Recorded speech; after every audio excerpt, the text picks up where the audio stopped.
Joo, kermavaato pärisi. Oku meni taustalle, ei Ja edes. päris.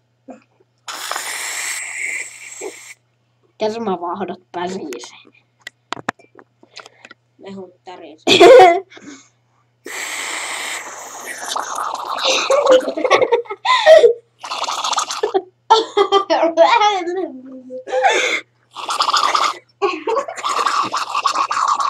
No.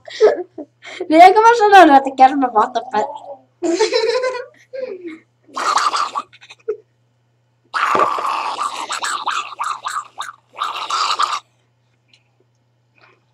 Se muuten lähtee irti. Se muuten lähtee irti. Se muuten lähtee irti. Se aina lähtee. Niin kun se muuten lähtee irti ihan kohta. Niin kun se lähtee irti. Voi. Se lähti irti. Mutta onneksi se saa vielä takaisin. Että me voidaan päristää kermavaahdon kanssa. Mutta onneksi mä otin mukaan. Taustalla näyttää, miten Oku kaataa meitä. Saadaan lattialle. Niin! Ja taustalla näkyy, miten Oku heiluu siellä taustalla ja sen naama. Hei. No, hei.